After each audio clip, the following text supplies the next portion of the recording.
Halo teman-teman, perkenalkan SLBNA Pajajaran yang terletak di Kota Bandung. Tepatnya di Jalan Pajajaran nomor 50 Pasir Kaliki, Kecamatan Cicendo, Kota Bandung, Jawa Barat. Teman-teman mungkin sudah mengetahui sekolah luar biasa yang satu ini? Ya benar, SLBNA Pajajaran merupakan sekolah khusus bagi siswa-siswi tunanetra. Tapi, apakah teman-teman tahu? Sekolah ini memiliki sejarah yang panjang sejak bangsa ini masih dijajah oleh Belanda. Dibangun pada tahun 1900. Wah, sudah lama sekali ya teman-teman. Penasaran gak sih bagaimana sejarah sekolah luar biasa ini? Teman-teman gak usah khawatir jika ingin mengetahui sejarah sekolah SLBNA Pajajaran mulai pada tahun 1900 sampai dengan catatan pemimpin dan pencapaian para pemimpin dari periode ke periode. Sebab sejarah sekolah ini dapat kita ketahui saat memasuki gerbang utama sekolah loh. Saat memasuki gerbang sekolah SLBNA Pajajaran, teman-teman akan disuguhi oleh papan para pemimpin dari periode ke periode yang berisi foto pemimpin, nama lengkap, serta gelar pemimpin, lama periode memimpin, serta keberhasilan yang dicapai. Setelah papan terakhir, teman-teman akan menemukan tonggak sejarah PSBN Wiataguna di seberang jalan yang dibangun sangat besar, kurang lebih 6 x 4 meter, berisi tentang lintas sejarah berdirinya SLBNA Pajajaran sejak tahun 1900 sampai pasca Perang Dunia II. Kemudian, jika teman-teman berjalan lagi ke arah belakang tonggak sejarah PSBN Wiataguna, teman-teman akan menemukan patung Westhoff yang mana Westhoff merupakan seseorang yang sangat berjasa pada berdirinya perkumpulan kompleks rumah buta yang menjadi awal mula Wiataguna untuk penyandang disabilitas khususnya tunanetra. Wah, seru sekali ya. Teman-teman pasti semakin penasaran dong dengan lingkungan sekolah yang sangat mengedukasi ini. Yuk ikuti serunya menjelajah SLBNA Pajajaran saat memasuki gerbang sekolah sambil mempelajari sejarah berdirinya PSBN Wiataguna. Rekam jejak sejarah yang pertama yaitu yang paling dekat dengan gerbang sekolah, bertuliskan periode 1971 sampai 1989, Letkol R.L. Winarno. Selama kepemimpinan, hasil yang dicapai: 1. Manajemen dan mutu pelayanan di panti sebagai percontohan untuk panti-panti sosial di Jawa Barat. 2. Jejaring yang luas, baik donatur maupun bagi ex-klien atau PM adanya ex-klien yang bekerja di rumah sakit. Papan kedua bertuliskan periode 1989 sampai 1992, Kolonel Muhammad Endin. Selama kepemimpinan, hasil yang dicapai: 1. Disiplin, kerjasama, dan rasa kekeluargaan. 2. Kreativitas anak asuh dalam bidang seni musik dan olahraga sepak bola telah menjangkau wilayah Jawa Barat, Lampung, dan Kalimantan. 3. Kerjasama dengan lintas instansi pemerintah maupun swasta semakin baik. Papan ketiga, periode 1992 sampai 1997, Muhammad Amin DBSW. Selama kepemimpinan, hasil yang dicapai: 1. Penataan lingkungan melalui penghijauan joint project dengan JICA dalam peningkatan keterampilan pijat shiatsu. 2. Pelatihan instruktur shiatsu pada petugas. 3. Panti netra se-Indonesia. Papan keempat, periode 1997 sampai 1999, Dr. Andes Haji Buldansyah MSI. Selama kepemimpinannya, hasil yang dicapai: 1. Bakti sosial keluarga besar PSBN Wiataguna dengan dukungan masyarakat melalui kegiatan layanan pijat shiatsu, olahraga dan seni, penyuluhan dan sosialisasi program. 2. Penataan fisik pada pendekatan aksesibilitas secara total, meliputi gedung auditorium dan gedung asrama. 3.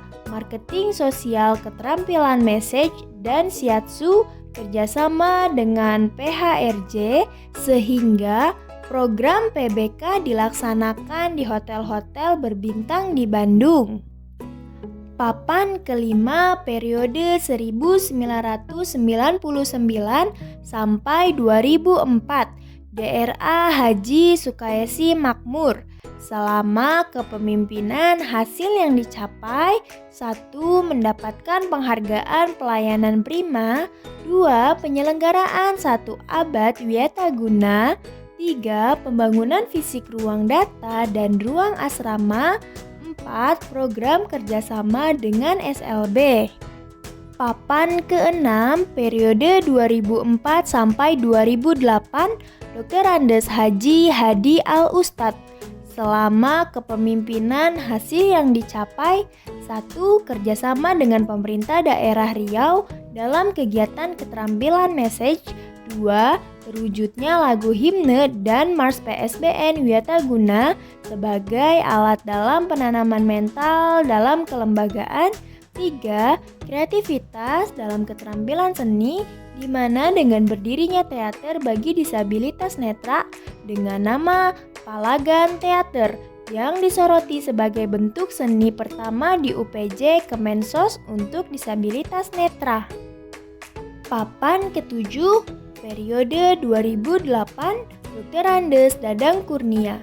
Selama kepemimpinan hasil yang dicapai: 1. Pelaksanaan penjangkauan atau outreach pertama yang berjalan dengan sukses di beberapa daerah.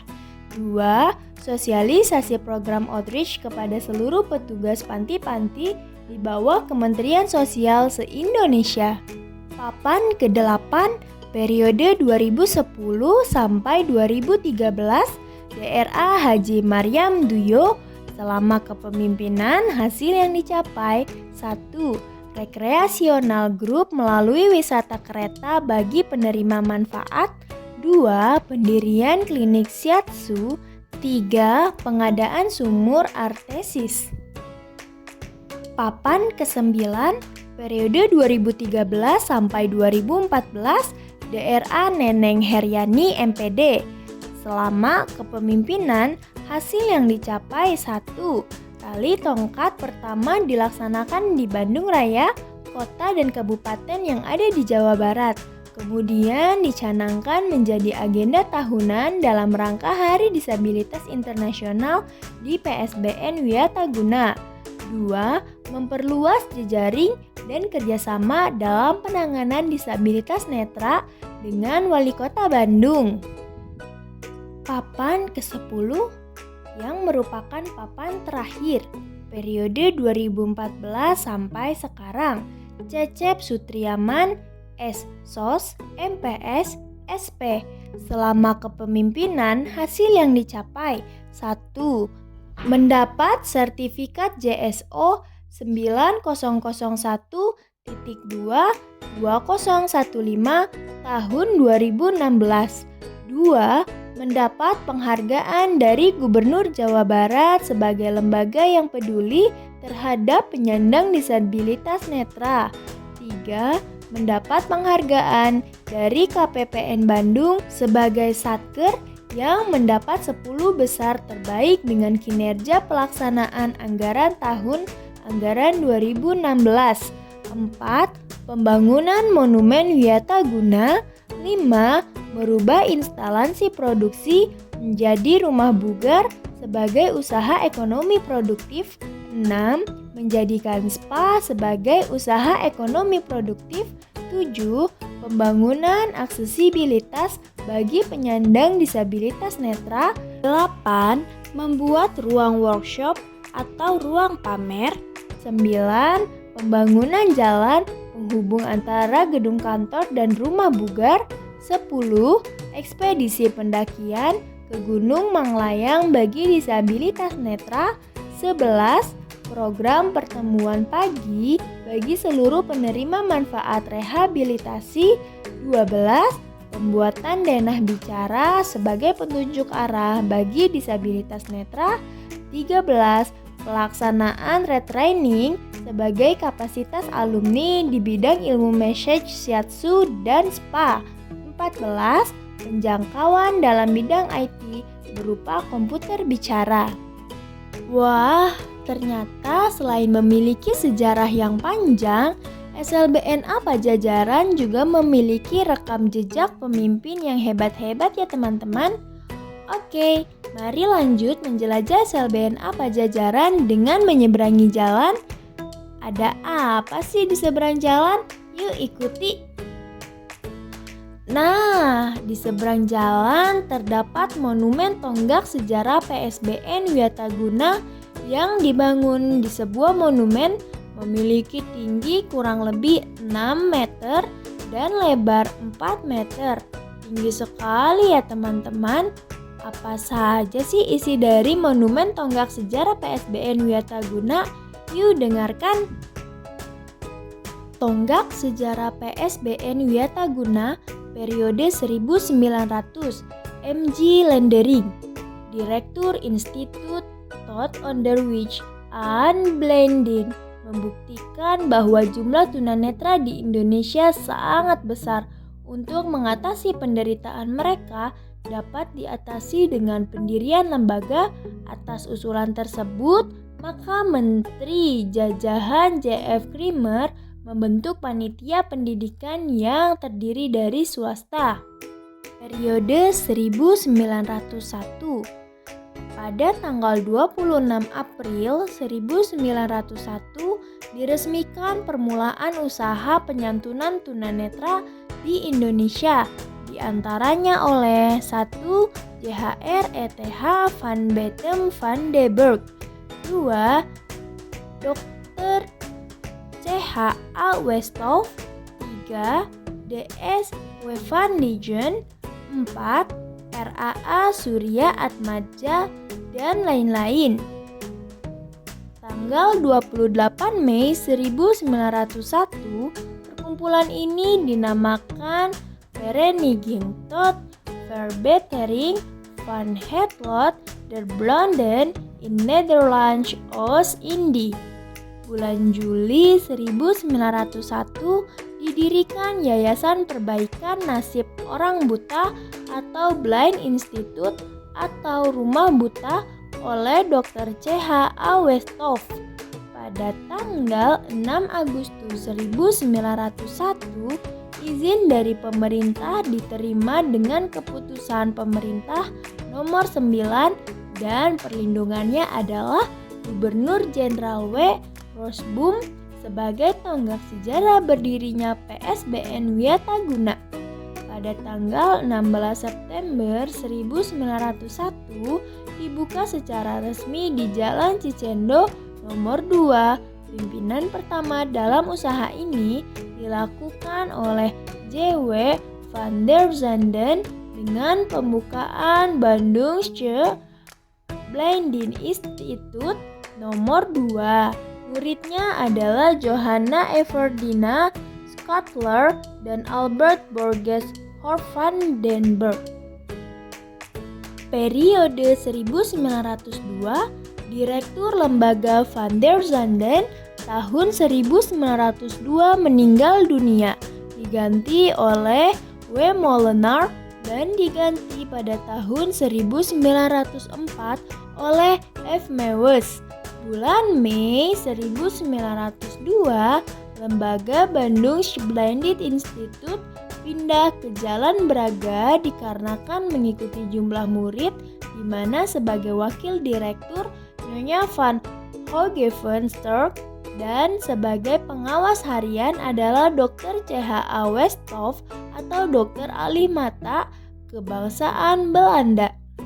Periode 1903, kompleks rumah buta dibangun oleh pemerintah setelah selesai pada tanggal 24 Juli 1903, diresmikan oleh Ketua Kehormatan Perkumpulan Residen GJAF Ostouch yang kemudian diserahkan pada Ketua Perkumpulan Dr. CH A. Westhoff.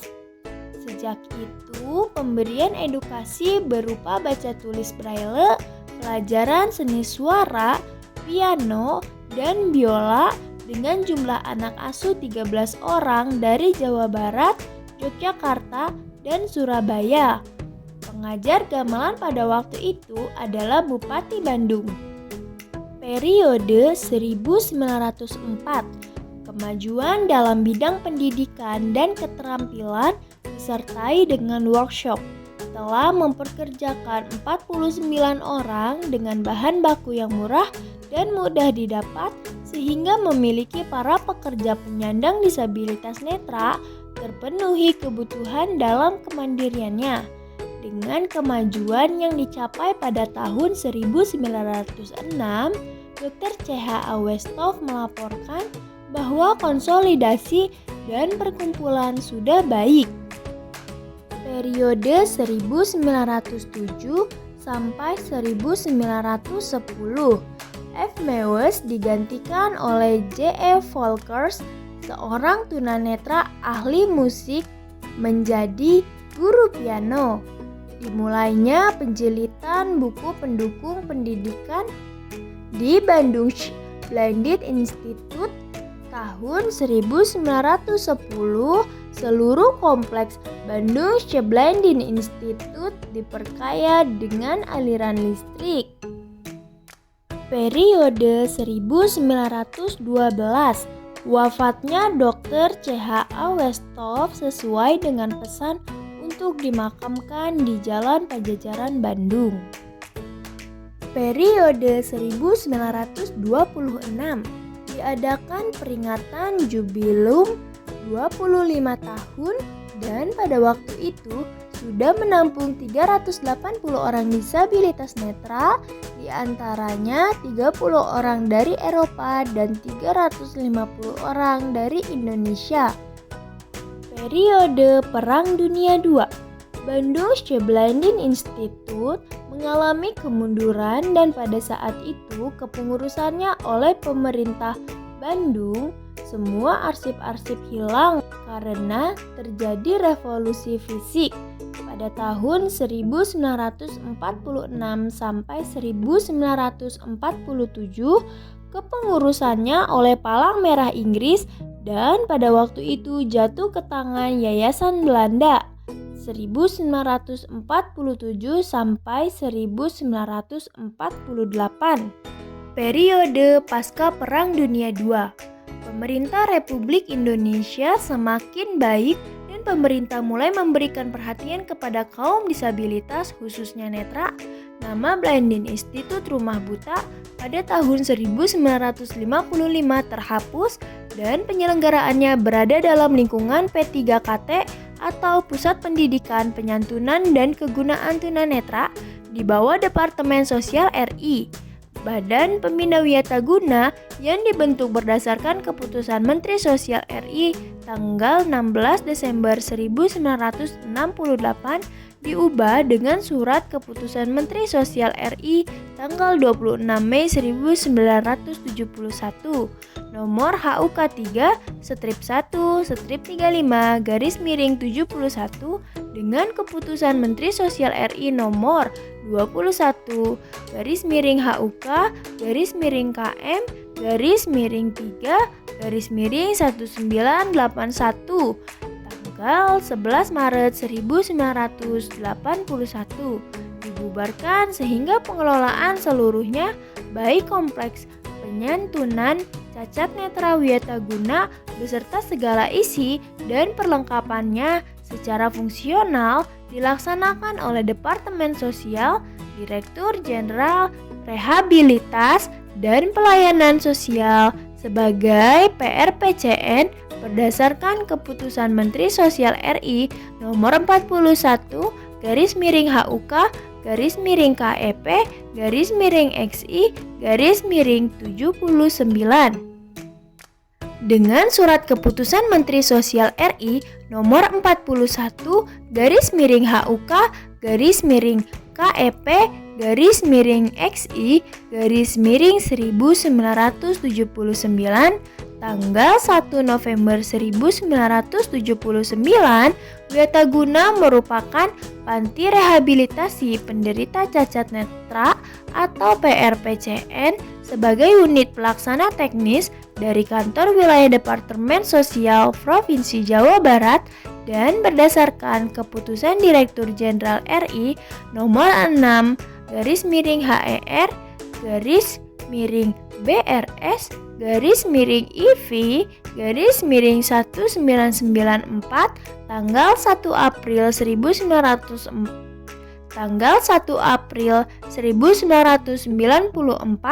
maka nama panti rehabilitasi penderita cacat netra diubah namanya menjadi Panti Sosial Bina Wiataguna Bandung. Berikut adalah isi dari Monumen Tonggak Sejarah PSBN Wiataguna. Sejarah yang tercantum di monumen tersebut merupakan poin-poin penting bagi berdirinya PSBN Wiataguna. Selain Monumen Tonggak Sejarah PSBN Wiataguna, jika teman-teman berjalan ke arah belakang monumen dan terus berjalan, maka teman-teman akan melihat patung Dr. CH Awestov yang dibangun setengah badan dari kepala hingga dada mengenakan jas dan pita kupu-kupu.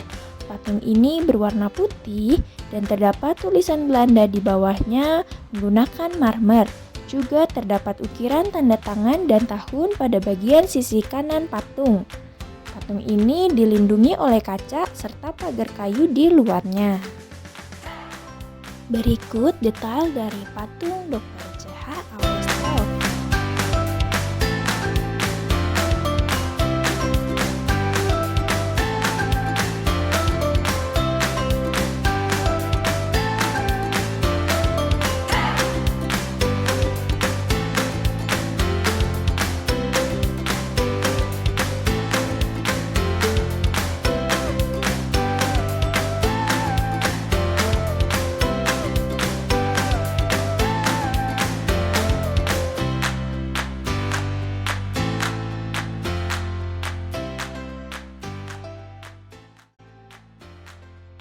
Gimana teman-teman? Hebat sekali ya sejarah yang terdapat pada berdirinya lingkungan SLBNA Pajajaran ini. Setiap langkah di lingkungan sekolah SLBNA Pajajaran Kota Bandung akan selalu ada pelajaran yang dapat mengedukasi. Selain yang telah dijelaskan, masih banyak sekali edukasi yang dapat dipelajari di lingkungan SLBNA Kota Bandung. Oleh karena itu, jangan merasa puas agar teman-teman mencari kembali informasi mengenai lingkungan SLBNA Kota Bandung. Semoga tayangan video ini dapat membantu teman-teman mengetahui sejarah dari SLBNA Pajajaran Kota Bandung.